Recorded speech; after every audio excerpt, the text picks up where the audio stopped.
দেশের পরিবেশকে যারা অস্থিতিশীল করতে চাইছে, হাদি ভাইকে যারা হত্যা করেছে, নির্বাচন যারা বানচাল করতে চাইছে, সীমান্ত যারা আমাদের ভাইদেরকে বোনদেরকে মেরে ঝুলিয়ে রাখে, তাদের আশ্রয় এবং প্রশ্রয়দাতা পৃষ্ঠপোষকতা দিচ্ছে ভারত। ভারতকে স্পষ্ট ভাষায় বলতে চাই, আপনারা যেহেতু তাদেরকে আশ্রয় প্রশ্রয় দিচ্ছেন, কথা স্পষ্ট করে বলে দিতে চাই, ভারতের যারা সেপারেটিস্ট আছে বাংলাদেশে আমরা তাদেরকে আশ্রয় প্রশ্রয় দিয়ে যে 7 সিস্টার রয়েছে সেটাকে বাংলাদেশ থেকে, ভারত থেকে আলাদা করে দেব। যারা বাংলাদেশের সার্বভৌমত্ব, ভোটাধিকার, মানবাধিকারকে বিশ্বাস করে না, তাদেরকে যেহেতু ভারত আশ্রয় প্রশ্রয় দিচ্ছে, বাংলাদেশেও ভারতের বিচ্ছিন্নতাবাদীদের আশ্রয় প্রশ্রয় দিয়ে 7 সিস্টার্স আলাদা করে দেব।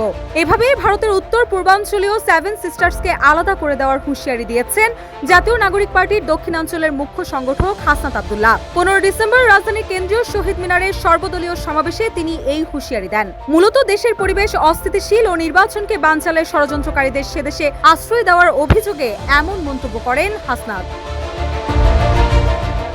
অভিযোগের সুরে হাসনাত বলেন, আমাদের দেশে যারা বিশৃঙ্খলা করে, সন্ত্রাস, ভোটচোর, দেশের পরিবেশ অস্থিতিশীল ও নির্বাচনকে যারা বানচাল করতে চায়, তাদের আশ্রয় প্রশ্রয় ও পৃষ্ঠপোষকতা দিচ্ছে ভারত। এনসিপির এই নেতা বলেন, দিনের বেলার মতো স্পষ্ট, হাসিনার পৃষ্ঠপোষক ভারত অস্ত্র দিয়ে, অর্থ দিয়ে, ট্রেনিং দিয়ে বাংলাদেশের বিরুদ্ধে তাদের দাঁড় করিয়ে দিচ্ছে।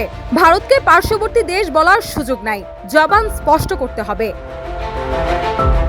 এদিকে আজ এক অনুষ্ঠানে প্রধান নির্বাচন কমিশনার এএমএম নাসির উদ্দিন হাদির ওপর হামলার ঘটনাটি বিচ্ছিন্ন বলে মন্তব্য করেছেন। তিনি বলেন, মাঝে মধ্যে দু একটা খুন খারাপি হয়, হাদির একটা ঘটনা হয়েছে, আমরা এগুলোকে বিচ্ছিন্ন ঘটনা মনে করি। আগে কি আহসানুল্লাহ মাস্টার খুন হয় নাই?